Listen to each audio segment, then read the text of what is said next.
Hello and welcome to my Photoshop tutorial. Today I'm going to show you how to cut out layers, how to mask, and how to use refine edge. Let's start by adding one image. Let's use the lighter one and add another layer to that. So we have two different layers. The reason why I'm doing this is to show you the background image coming through. So by now you should know. Let's just first make the rasterize this layer, make it pixel so it's worth working with. If you make a free selection and you press delete on your keyboard, you delete that area. Okay, if you want to use your eraser and you erases and you can see the background coming through. Let's Control D, or you can just use your eraser to wipe it out. The problem with this method is if you take it away, it's not coming back. You delete that area. You can undo, but you can't bring it back with a brush. It's deleted and it's gone. So a very good method is to use a mask. What we do is we add a mask by clicking at underneath here. It's a block with a circle inside. It says add layer mask. Click on it and it makes a picture next to your image. This canvas is what makes the magic happen. When you paint with black over this canvas, this side, it determines what's going to be transparent on the image next to it. You can't see this canvas. What it does is the following. Watch while I'm painting with black and it makes it transparent. So I can see the layer at the bottom and you can see the layers that I painted black there. If you make your layer white, just click swap there and bring it back while painting. This is a very nice tool to use, as if you make a mistake you can bring back anything that you make. So your cutout can be used by mask and any mistakes can be brought back with ease. Now let's add this layer and we are going to take his hair and cut it out so we can see the difference between this image and another image. It's very important to note how refine edge works. We're going to make a selection inside his hair, just one quick like that. Remember, I'm going to add. So you can see that the outside is selected. I'm going to go to select inverse, so the male's head is selected, and when you click refine edge, it gives me a background eliminated but with a rough edge. You can click on smart radius and your radius you can increase. What this does is, let's just zoom in, what it does is it smooths it out like this, or you can feather it out. It blurs it out the edge. You can increase the contrast, so the contrast is high on the edge. Let's take it down, or you can shift edge.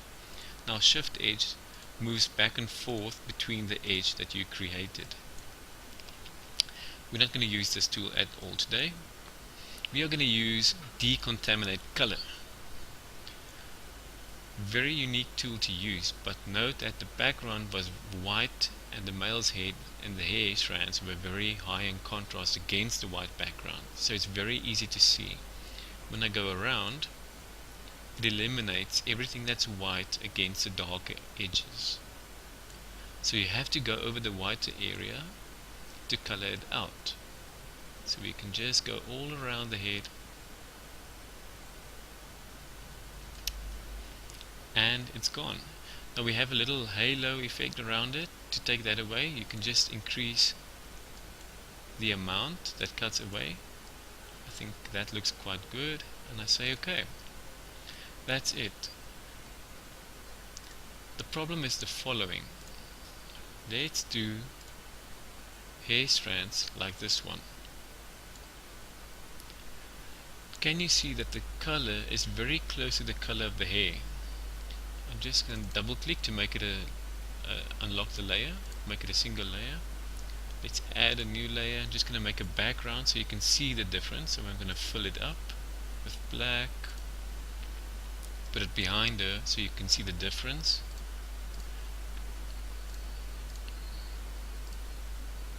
Okay, so let's select, click on add. We want to add the background.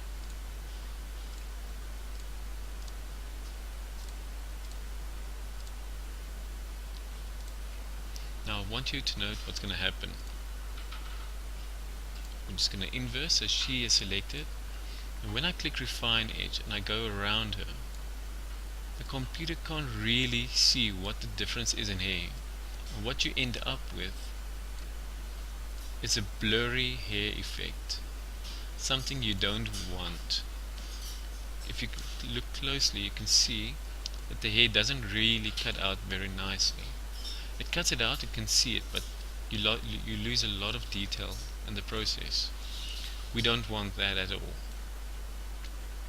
So I would prefer you to use a background that's high in contrast from the image in front, like the male's head that was white, or if you have a light image with a darker background. But always make sure that the colors are very different, because in this situation the hair was very close to the background. It's not going to work as good. So we can leave this image, and let me show you how easy it is to actually cut out if your image is highly different from the bot in color. So we open this one. Let's add this little gaboon adder to the floor. Now it doesn't look like it's going to work. We can use mask, we can just cut it out, or we can do it the very easy way, very quick. I'm going to make a freehand selection to show you how accurate refine edge can actually be. So I'm making a quick freehand selection all around the snake, and I'm using this image because you can see clearly there's a big difference between the brown and the black on the snake and the white background. So we can always just add that little part, very quick selection around him. And when I click on refine edge, it looks funny, doesn't fit at all. We just click on decontaminate, and when you go around, it adds back the colors that you cut out. Very fun tool to use, very quick too. This tool will save you a lot of effort in future work. If you think you can cut out a little more, that's it, and we quickly added the snake to our floor. Hope this tutorial helped you a lot. Thank you.